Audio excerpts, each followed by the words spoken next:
नमस्कार प्यारे बच्चों, आप सभी का स्वागत है online platform Kautilya coaching centre में। और मैथ के 2 अनसोल्ड पेपर जिनके बहुविकल्पीय प्रश्न कंप्लीट हो चुके हैं, तो आज जो सेट नंबर है वो सेट नंबर है 3, जिसमें सेट का कोड है BX। ठीक है, तो आज ये कंप्लीट करते हैं। इसमें पहला क्वेश्चन ये दे रखा है जो स्क्रीन पे शो हो रहा है। tan थीटा बराबर दे रखा है 3/4, तो cos थीटा का मान क्या होगा। क्वेश्चन दे रखा है tan थीटा बराबर 3/4, तो cos थीटा पूछा है, cos थीटा बराबर क्या होगा। ठीक है, ऑप्शन दे रखे हैं, तो हम क्या करते हैं, एक त्रिभुज बना लेते हैं, संपूर्ण त्रिभुज। यहाँ ABC मान लो, यहाँ एंगल थीटा। tan थीटा बराबर होता है लंब बटे आधार, तो ये तो हो जाएगा लंब, ये हो जाएगा आधार। लंब का मान कितना है 3, आधार का मान है 4। जब ये 3 4 होता है तो ये 5 होता है, और ये कहाँ से आता है, ये एक त्रिक होती है, त्रिक बोलते हैं जिसे 3 4 5 की, जिसमें सबसे लंबी भुजा क्या कहलाती है, कर्ण होती है। ये ध्यान रखना है बस। ये आपस में चेंज हो सकते हैं, 3 यहाँ हो सकता है, 4 यहाँ हो सकता है, तो ये तो चेंज हो सकते हैं, लेकिन सबसे बड़ी भुजा कर्ण ही रहेगी। ऐसे नहीं पता है तो आप पाइथागोरस प्रमेय लगा सकते हैं। पाइथागोरस प्रमेय की सहायता से आप ये कर्ण निकाल सकते हैं। इसका मान कितना आ जाएगा 5। फिर यहाँ हमें cos थीटा पूछा, cos थीटा बराबर क्या होता है, cos थीटा बराबर होता है आधार बटा कर्ण। तो cos थीटा आधार कितना है 4 बटे में कर्ण कितना है 5, तो हमारा राइट ऑप्शन हो जाएगा 4/5, जो ऑप्शन नंबर ए में दे रखा है। ठीक है, अगला क्वेश्चन देखते हैं।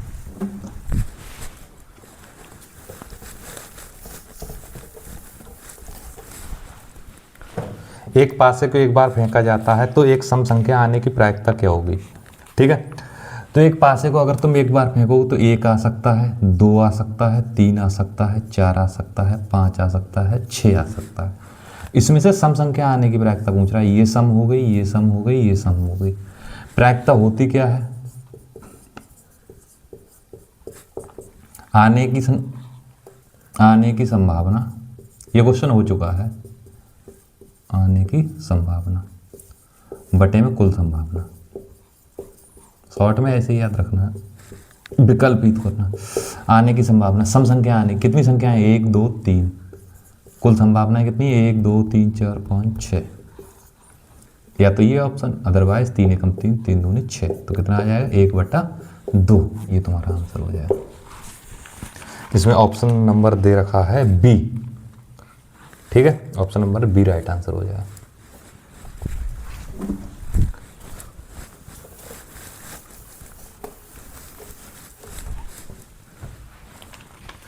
नेक्स्ट क्वेश्चन दे रखा है, निम्नलिखित बारंबारता बंटन का माध्यक वर्ग पूछा है, तो वर्ग अंतराल दे रखा है।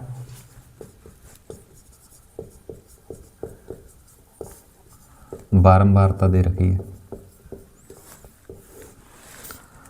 0 से 10, 10 से 20, 20 से 30, 30 से 40, 40 से 50। बारंबारता है 7 8 15 10 5। संचयी बारंबारता हम निकाल ले रहे हैं। संचयी बारंबारता कितनी हो जाएगी, 7 के साथ 7 और 8 जोड़ेंगे तो 15 हो जाएंगे। 15 15 30, 30 और 10 40, 40 और 5 45। तो हम इनका योग करेंगे तब भी कितना आएगा 45। लेकिन हमें क्या चाहिए, माध्यक वर्ग निकालने के, इसका आधा n/2, यानी 45 का आधा। 45 का आधा होता है 22.5, तो 22.5 से बड़ी संख्या देखनी, तो 22.5 से बड़ी ये तीनों संख्याएं हैं। इसमें पहली बड़ी संख्या तो ये वाली हो जाएगी 30। तो माध्यक वर्ग में आंसर क्या दे रखा होगा 20 से 30, तो ऑप्शन नंबर तुम्हारा है सी। ठीक है इसमें। ठीक है, नेक्स्ट क्वेश्चन।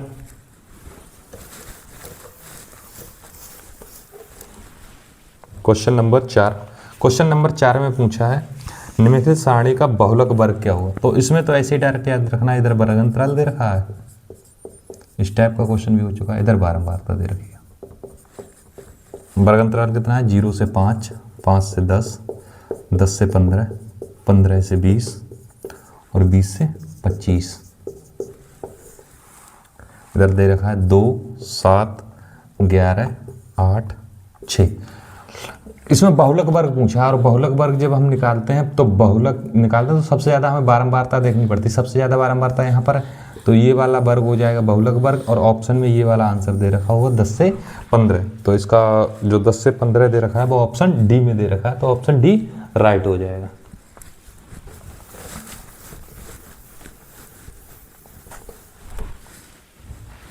Next question. हाँ, ये क्वेश्चन थोड़ा ठीक है। निम्नलिखित में से किसी घटना की प्रायिकता नहीं हो सकती। किसी घटना के घटित होने की प्रायिकता नहीं हो सकती है, किसी घटना की प्रायिकता नहीं हो सकती। तो इसमें पहले तो कुछ नोट पॉइंट तुम्हारे लिए याद रखने हैं।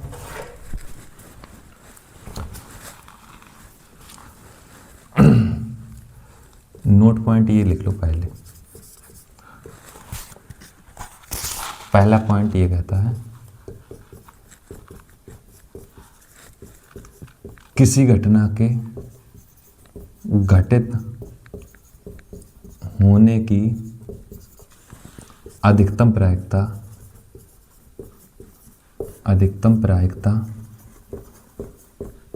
1 होती है।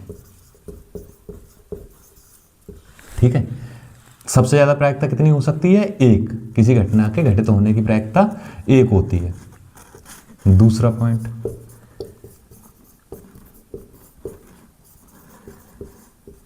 किसी घटना के घटित ना होने की प्रायिकता 0 होती है। यहाँ 0 को आप इस टाइप से भी लिख सकते हो, तो 0 होती है। ठीक है। तीसरा पॉइंट,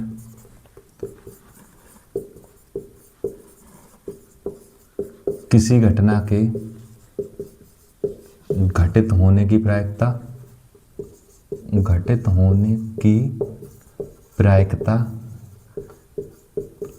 और घटना के ना घटित होने की प्रायिकता, और घटना के ना घटित होने की प्रायिकता का योग 0 होता है। आइए एक एक पॉइंट को समझते हैं। ये कह रहा है किसी घटना के घटित होने की अधिकतम प्रायिकता 1 होती है। ठीक है। जैसे अगर हम एक लूडो की गोटी ले या एक सिक्का ले लें, किसी भी चीज को ले लो। अगर एक हमने लूडो की गोटी ली, उस पर हमने जो 6 फलक होते हैं उस पर 6 फलक पे हमने 6 नंबर नोट कर दिए, यानी प्रत्येक फलक पर कितनी बिंदी बना दी? 6 बिंदी बना दी। तो हम उस लूडो की गोटी को उछालते हैं तो हम पूछेंगे उसमें संख्या आने की प्रायिकता क्या है, यानी अधिकतम कितनी संख्या आ सकती है। या ऐसे ना समझें तो किसी घटना के घटित होने की, जैसे हम ये कहें तुम्हारे पास होने की प्रायिकता क्या, तो जो बच्चे होशियार हैं उनकी पास 100% पास हो जाएंगे, तो उनकी प्रायिकता कितनी मानी जाएगी? अधिकतम 1 हो जाएगी। ठीक है। किसी घटना के ना घटित होने की प्रायिकता कितनी होती है? 0 होती है। जैसे हम संसिक्का उछालें और संसिक्का उछालने पर हम ये पूछे कि इसमें 4 नंबर आने की प्रायिकता क्या है, तो तुम संसिक्का उछालो तो उस पर या तो सन आएगा, हेड टेल आएगा, या हेड आएगा या टेल आएगा। इस टाइप से समझ सकते हैं, गांव में संसिक्का कहते हैं। तो या तो हेड आएगा या टेल आएगा। तो हेड टेल आने की प्रायिकता ना पूछ के हम किसी और चीज की उसमें प्रायिकता पूछ लें। जैसे हम पूछें एक सिक्के को उछालने पर 4 अंक आने की प्रायिकता क्या है, तो 4 अंक उसमें है ही नहीं, उसमें तो हेड या टेल की प्रायिकता हो सकती है। तो 4 अंक आने की प्रायिकता कितनी हो जाएगी? 0 हो जाएगी। उसके बाद में किसी घटना के घटित होने की प्रायिकता और ना घटित होने की प्रायिकता का योग कितना होता है? 0 होता है। ठीक है, ये बात याद रखनी है। तो 3 पॉइंट ये इंपॉर्टेंट है। और चौथा पॉइंट है प्रायिकता कभी ऋणात्मक नहीं होती, ऋणात्मक नहीं होती है। ये चारों पॉइंट तुम्हारे लिए तैयार करके रखने, इससे संबंधित विकल्प आएंगे तो ये याद रखना है। ठीक है। और एक ये ध्यान रखना है। ठीक, बाकी याद तो सभी रखने हैं। तो इसमें देखो किसी घटना के ऑप्शन की तरफ चलते हैं, 5वां क्वेश्चन था, किसी निम्नलिखित में से कौन सी किसी घटना की प्रायिकता नहीं हो सकती? एक, तो एक तो प्रायिकता हो सकती है, किसी घटना के घटित होने की अधिकतम प्रायिकता एक होती, तो ये तो हो सकती है।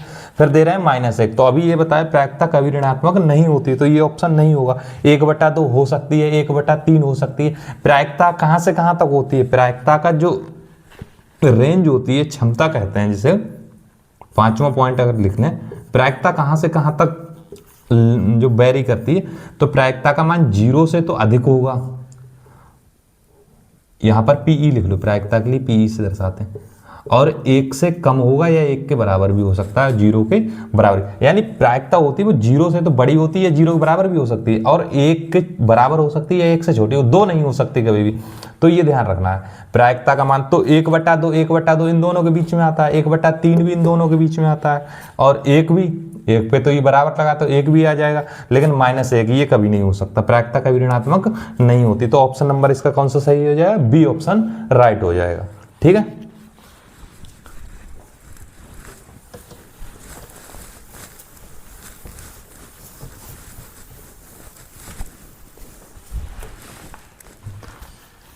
अगला क्वेश्चन दे रखा है 3 cot A बराबर दिया है 4, तो इसका मान पूछा 1 - tan स्क्वायर ए बटे 1 + tan स्क्वायर ए। यहां देखो ये 3 गुणा की संख्या है, बटे में चली जाएगी, cot A बराबर हो जाएगा 4/3। अब हमें पता है cot का उल्टा tan होता है, तो हम यहाँ पर tan लिख दें और इसके मान को पलट दें, तो ये tan में चेंज हो जाएगा डायरेक्ट ऐसे ही। या फिर इस टाइप से कर सकते हैं, cot को हम तोड़ लें, 1/tan A हो गया, बराबर हो गया 4/3। इसे पलट दो, व्युत्क्रम कर दो, व्युत्क्रम से, व्युत्क्रम जैसे ही करेंगे तो ये हो जाएगा tan A बटे में 1, और अपॉन का 1 हम लिखते नहीं, ये हो जाएगा 3/4। तो tan का मान कितना आ गया? 3/4। 3/4 यहाँ अप्लाई कर दो बस, बाकी तुम्हारा आंसर आ जाएगा। तो 1 - 3/4 का होल स्क्वायर, बटे में आएगा 1 + 3/4 का होल स्क्वायर। ठीक है, नेक्स्ट लाइन में ये देखो 3 का वर्ग 9, 4 का वर्ग 16, फिर 16 की तिरछी गुणा होगी, तो ये आएगा 16 - 3 का वर्ग 9, और अपॉन में आएगा 16। इसके बाद ये मेन वाला बटे जो ये वाला है बीच वाला, ऐसे ही यहाँ 4 का वर्ग 16, 16 की तिरछी गुणा होगी 16 + 3 का वर्ग 9, और अपॉन में आएगा 16। अगर यहाँ 16 है तो ये 16 से 16 कट जाएगा, ऊपर 16 में से 9 गए तो 7 बचे, यहाँ 16 और 9 25 हो गए। तो ऑप्शन नंबर तुम्हारा कौन सा राइट हो जाएगा? 7/25, ऑप्शन नंबर ए ठीक है इसमें। बाकी कैलकुलेशन को आप थोड़ा बड़ा करके भी कर सकते हैं, लेकिन थोड़ा जितना ही फास्ट करेंगे उतना ही ऑप्शन में फायदा रहेगा। नेक्स्ट क्वेश्चन दे रखा है, डायरेक्ट पूछा है सारणी से, cos 60 का मान पूछा है, cos 60 डिग्री का मान कितना होता है? तो ये तुम्हें पता होना चाहिए, सारणी से याद रखो, cos 60 sin 30 के बराबर होता है, sin 30 का मान 1/2 होता है। ठीक है, तो इसका ऑप्शन नंबर हो जाएगा सी राइट। क्वेश्चन नंबर ये 7 था। क्वेश्चन नंबर 8 देखिए, क्वेश्चन नंबर 8 दे रखा है 1 + cot स्क्वायर ए बटे में थीटा दे रखा, 1 + cot square theta plus 1 + tan square theta, और हमें पता है 1 + cot स्क्वायर थीटा किसके बराबर होता है? कोसेक स्क्वायर थीटा के, कोसेक स्क्वायर थीटा। ऐसे ही 1 + tan स्क्वायर थीटा होता है, ये होता है सेक स्क्वायर थीटा के। ठीक है, अब कोसेक को तो अपॉन में लेके आओ, कोसेक को तोड़ो उल्टा, कोसेक का उल्टा क्या होता है? 1/sin। तो कोसेक को हम तोड़ रहे हैं, इसे कोसेक को, तो इसे हमने लिख लिया 1/sin स्क्वायर थीटा। ठीक है, और यहाँ पर ये सेक स्क्वायर थीटा था, ये यहाँ बचा सेक स्क्वायर थीटा, तो ये बचा 1/sin स्क्वायर थीटा। इस सेक स्क्वायर थीटा को ऊपर लेके जाओ तो ये हो जाएगा cos स्क्वायर थीटा, cos की 1 से गुणा हो जाएगी, ये हो जाएगा cos स्क्वायर थीटा अपॉन में sin स्क्वायर थीटा, और cos स्क्वायर थीटा बटे sin स्क्वायर थीटा क्या होता है? cot square theta. तो इसका ये ऑप्शन राइट हो जाएगा। ऑप्शन नंबर दे रखा है इसमें D, cot square theta, note कर लीजिए। बाकी क्वेश्चन बहुत रिपीट हो रहे हैं। क्वेश्चन नंबर 9 है, क्वेश्चन नंबर 9 में दे रखा है कि एलसीएम दे रखा है किसका? 35 का और 63 का। ये कितना दे रखा है? 315। तो एचसीएफ निकालना है कितने का? 35 का और 63 का। ये ज्ञात करना। तो तुम्हें पता है ये तो पहली संख्या हो गई, ये दूसरी संख्या हो गई, और ये क्या हो गया, ये लासा हो गया, इधर एलसीएम दे रखा। तो हम जानते हैं पहली संख्या गुणा दूसरी संख्या बराबर एलसीएम गुणा एचसीएफ। पहली संख्या कितनी है 35, दूसरी संख्या कितनी है 63, बराबर एलसीएम है 315, एचसीएफ हमें ज्ञात करना है। ठीक है, हमने पहले भी बता चुके हैं इन दोनों की पहले गुणा नहीं करनी है कहीं भी। तो ये कहाँ आ जाएंगे, बटे में 35 गुणा 63 बटे में 315 बराबर में बचा HCF। किसी भी ऐसे पहाड़े से काटेंगे जिससे, जैसे 63 7 से कट जाएगा या 9 से भी कट जाएगा, तो 9 से काट लो, 9 7 63, 9 3 27, 9 पंजे 45। ठीक है, अब ये 7 से फिर कट जाएगा, 7 पंजे 35, अब 5 से ये 35 कट जाएगा, 5 7 35, या 35 से 35 डायरेक्ट काट सकते थे। तो HCF कितना निकल के आया 7। बाकी आप अपने हिसाब से काट सकते हैं, पहले यहाँ 7 से काटा इसके लिए 315 तो 35 आया, 35 से 35 कट करते थे तब भी 7 बचता। ठीक है, तो इसका HCF कितना आ रहा है 7, ऑप्शन नंबर बी राइट है।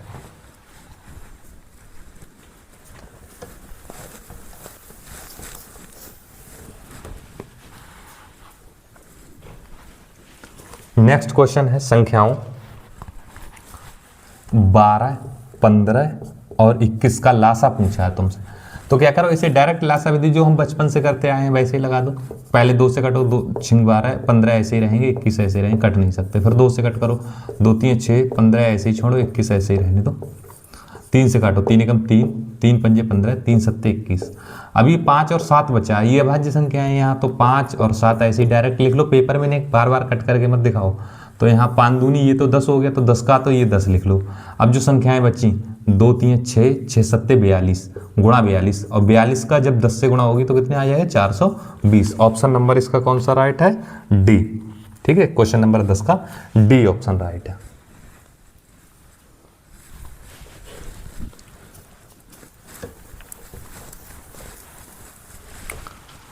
नेक्स्ट क्वेश्चन, ये क्वेश्चन थोड़ा ठीक है। क्वेश्चन नंबर 11 दे रखा है कि √3 और 2 माइनस √2 नहीं, √2 और 2 माइनस √2 का गुणनफल क्या होगा, ये पूछ रहा है। ये लिखा हमने √2 और इसमें लिखो 2 माइनस √2, इनका गुणा करो तो गुणनफल क्या आएगा। तो हम इसकी अगर इससे गुणा करेंगे तो ये आ जाएगा 2√2, और √2 की √2 से गुणा करेंगे तो ये आ जाएगा 2। ठीक है, यहाँ तक बात समझ में आई।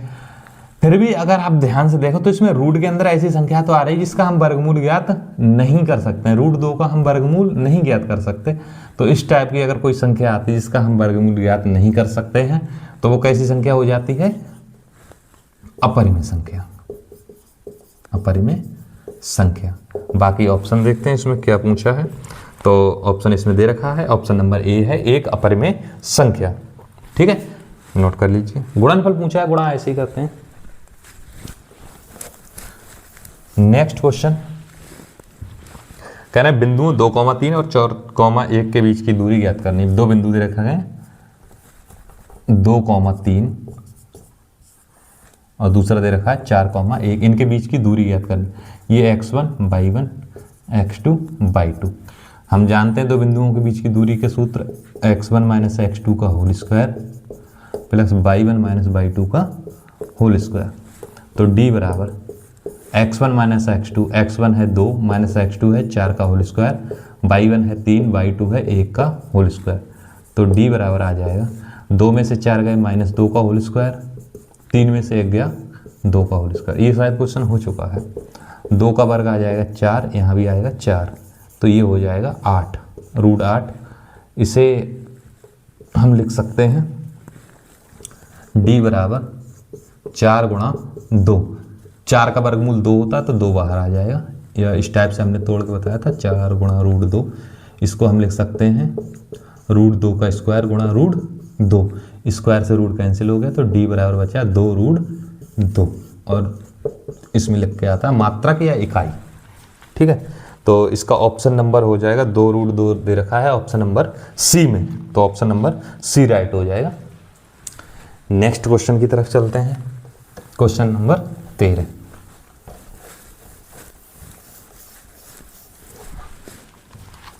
क्वेश्चन नंबर 13, यदि 5 सेमी त्रिज्या वाले एक वृत्त, तो पहले त्रिज्या वाला एक वृत्त ही बना लो। ये वृत्त हो गया, इसका ये केंद्र हो गया। अगर स्पर्श रेखा की बात करेगा हम यही स्पर्श रेखा बनाएंगे, ये ध्यान रखें इसी टाइप से। अब त्रिज्या 5 सेमी, तो यहाँ से यहाँ तक की कितनी हो जाएगी दूरी, ये हो जाएगी 5 सेमी। त्रिज्या 5 सेमी, चाहे किधर को भी लाइन खींचो, अगर परिधि तक लाइन खींचो तो 5 सेमी ही रहनी है। फिर कह रहे हैं P पर एक स्पर्श रेखा, ये बिंदु P हो गया, इस पर स्पर्श रेखा है, स्पर्श कर रही वृत्त को स्पर्श रेखा के केंद्र O से जाने वाली रेखा से बिंदु Q पर मिलती है। केंद्र O से जाने वाली रेखा से बिंदु Q पर मिलती है। ये O हो गया, ये Q हो गया। कह रहे हैं O और Q का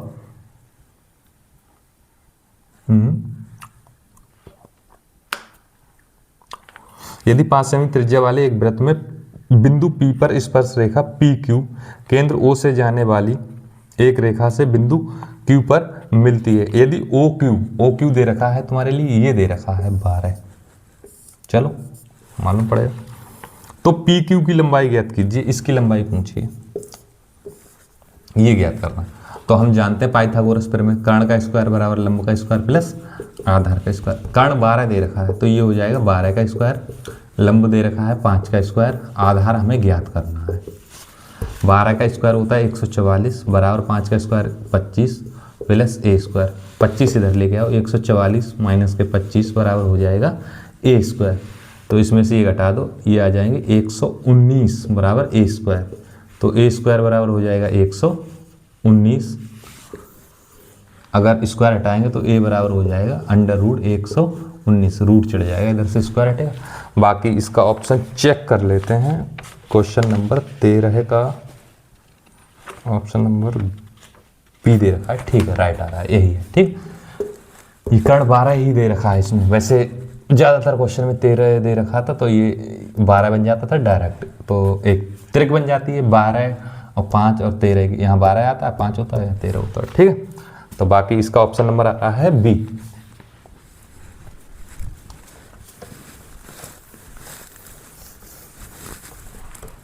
नेक्स्ट क्वेश्चन, एक चित्र दे रखा है और उसमें मापें दे रखी हैं। इस टाइप से कुछ चित्र बना हुआ है,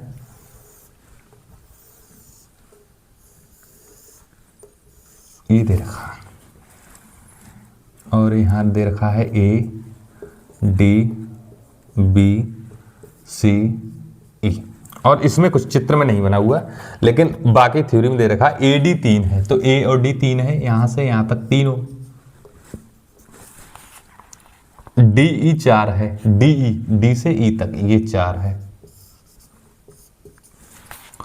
फिर कह रहे हैं डी भी 1.5 है, डी से बी तक की 1.5।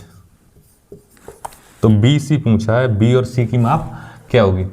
यहां पर देखेंगे दो समरूप त्रिभुज बन रहे हैं। समरूप त्रिभुज का मतलब होता है सेम एक जैसी आकृति, आकार से मतलब नहीं है, उसकी आकार अमाप से मतलब नहीं है, आकार दोनों का एक जैसा होना चाहिए। अमाप कहते हैं उसका साइज, साइज से मतलब नहीं है।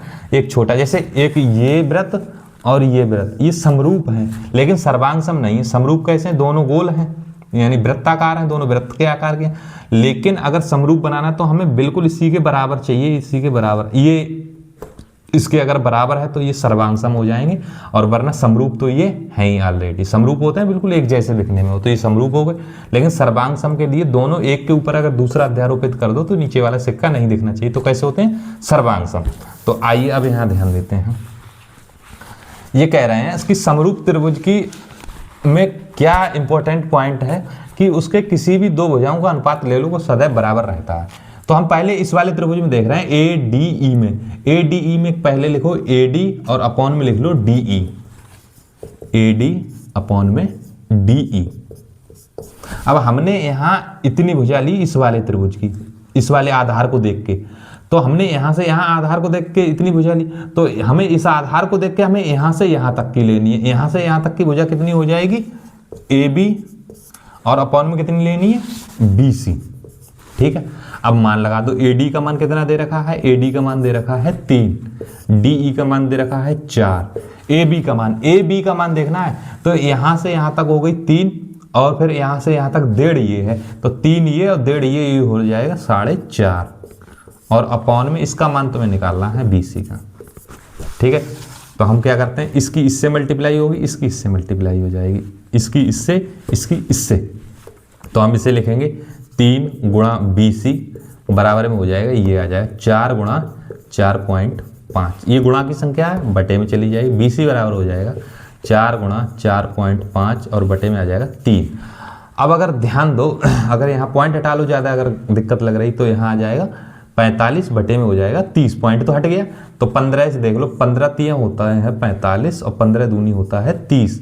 2 से इस 4 को काट दो, 2 दूनी 4। तो BC का मान जो आ रहा है वो आ रहा है 2 गुणा 3। तो BC कितना आ जाएगा 6 सेंटीमीटर। बात समझ में आई? ये कितना आ रहा है 6 सेंटीमीटर। तो इसका ऑप्शन नंबर जो दे रखा है वो D दे रखा है, यानी ऑप्शन D राइट हो जाएगा। ठीक, तो ये स्क्रीनशॉट ले सकते हैं।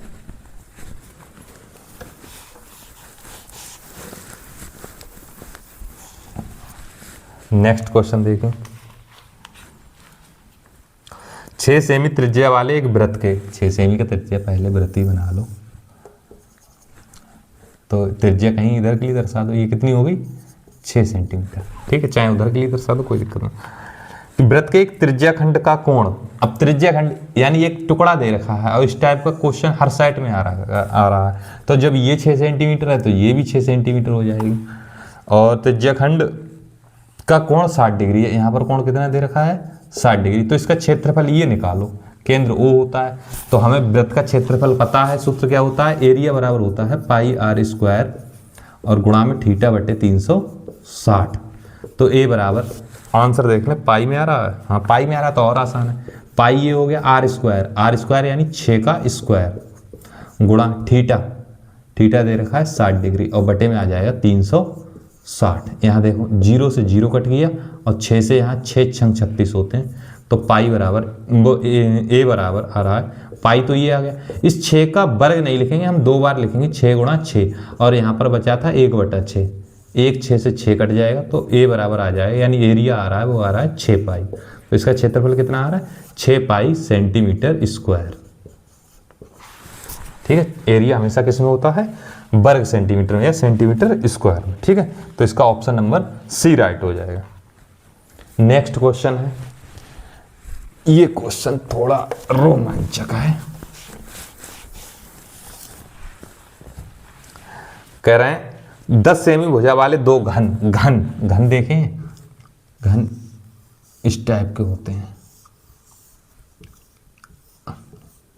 एक घन ये हो गया, ऐसे ही एक घन और दे रखा है।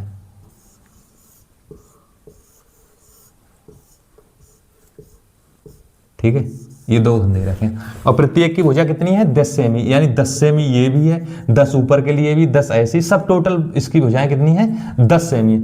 इन दोनों को मिला के, यानी ये उठा के हम इसके पास में, बिल्कुल पास में सटा के रखते हैं, तो 10 ये है 10 ये, दोनों बराबर लेवल में आ जाएंगे, इधर से भी इधर से भी। ठीक है, तो एक आकृति बनेगी जिसे हम घनाभ कहेंगे। क्या कहेंगे, घनाभ। तो इसमें लिखा है इससे प्राप्त घनाभ का पृष्ठीय क्षेत्रफल ज्ञात कीजिए। यानी इन दोनों घनों को उठा के जैसे ही हमने मिलाया तो ये कुछ इस टाइप की आकृति बन जाएगी। यहां बनाते हैं,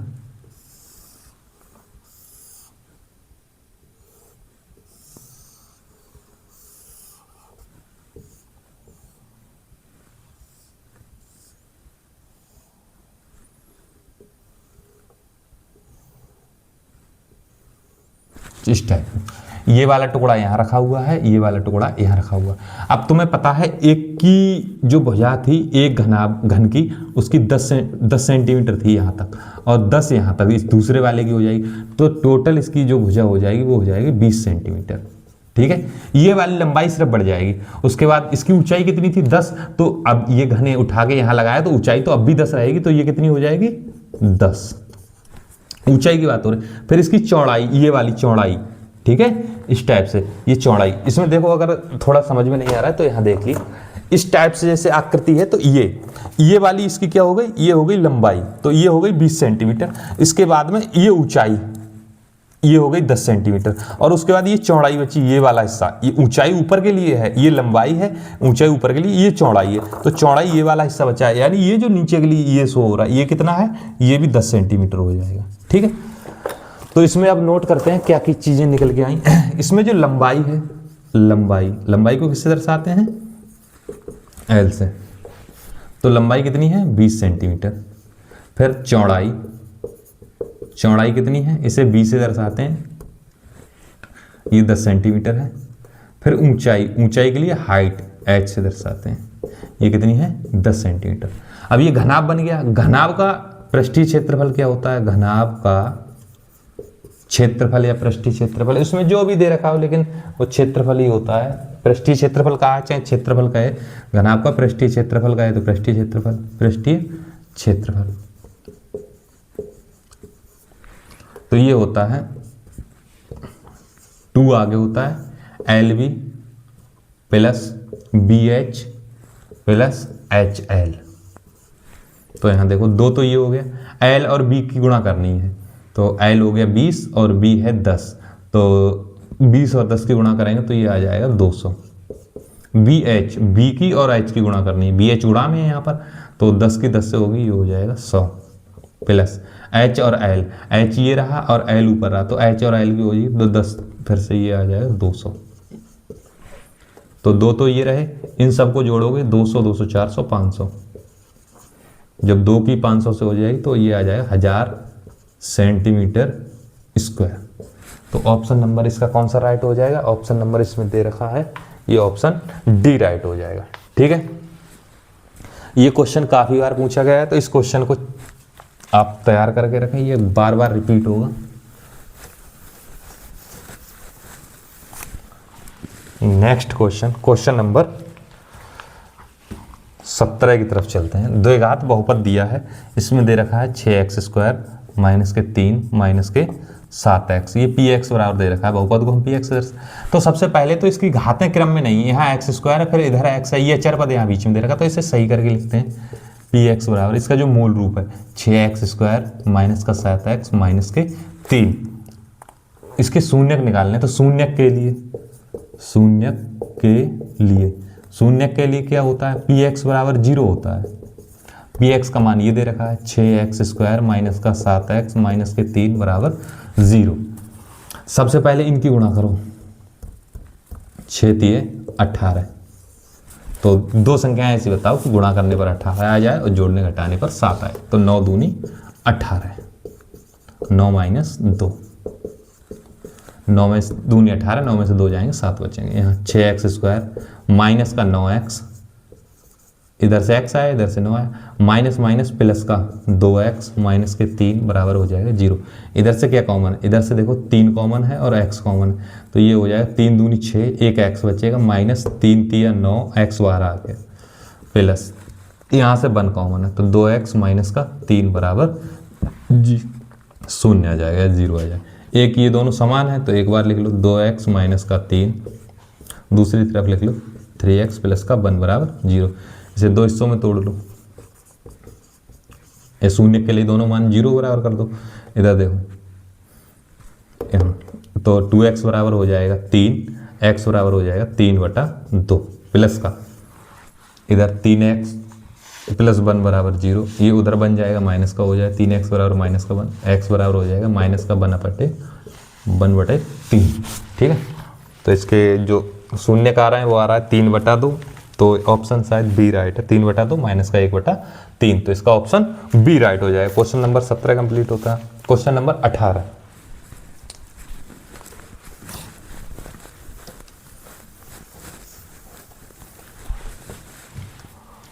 क्वेश्चन नंबर 18 में 2 समीकरण दे रखी हैं, 4/3x प्लस 2y बराबर में दे रखा है 8, और दूसरी समीकरण इधर लिख ले रहे हैं, यहाँ पर दे रखी है 2x प्लस 3y बराबर दे रखा है 12।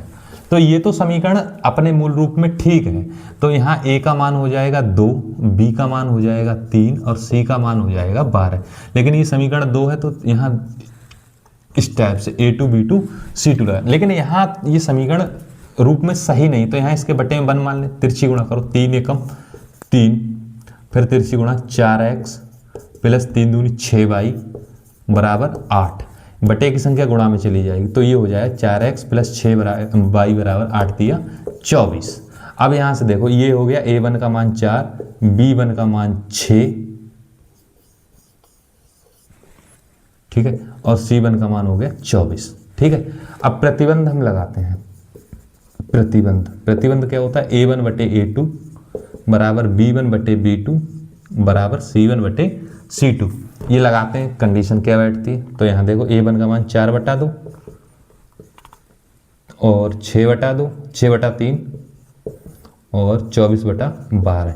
जब इससे कट करेंगे तो 2 दूनी 4 होता है, 3 दूनी 6 होता है, 12 दूनी 24 होता है। तो ये आ रहा है 2 बराबर 2, यानी इस स्थिति में कोई भी चेंज नहीं होना है, सेम ऐसी रहनी है। अगर कोई बराबर नहीं आता, यहाँ जैसे बराबर नहीं आता तो यहाँ लगा देते, यहाँ लगा देते। तो ये स्थिति कब होती है, जब हल कितने हों, तो यहाँ पर हल आते हैं अनंत हल हों, अनंत हल हों, ये तब के लिए होती है। ठीक है, यहाँ पर जब ये जैसे यहाँ 2 आया, यहाँ 3 आ जाता, तो यहाँ ये बराबर नहीं होते। जब ये बराबर नहीं होते तो आता है अद्वितीय हल, यानी एक हल, या अद्वितीय हल या एक हल। और जब इधर वाले बराबर नहीं होते, जैसे इधर बराबर हो जाए, ये 2 2 यहाँ पे 4 आ जाता, तो ये बराबर नहीं होते इसके, तो यहाँ पर आता है नो सॉल्यूशन, यानी कोई हल नहीं। तब स्थिति ये आती है कि कोई हल नहीं। ठीक है, तो फिलहाल इसमें जो आ रहा है वो अनंत हल होंगे। क्वेश्चन नंबर 19 दे रखा है,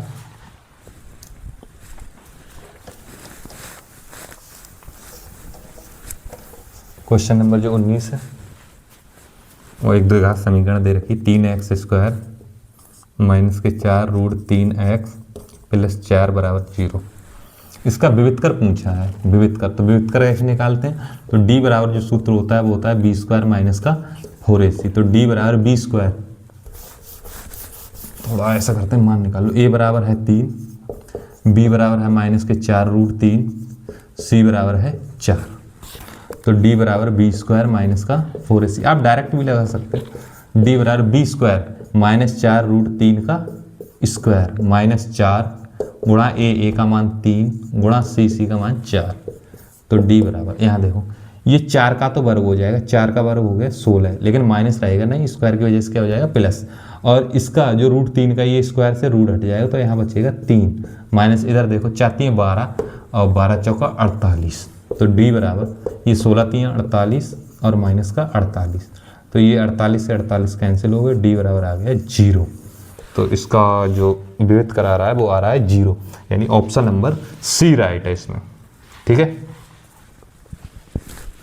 आज का 20वां यानी लास्ट क्वेश्चन, एक समांतर श्रेणी दे रखी है और सार्वंतर पूछा, तो हम सिर्फ 2 पद लिख लें, हमें ज़्यादा से जरूरत नहीं है। AP दे रखी, पहला पद है 3, दूसरा दिया है 3√2।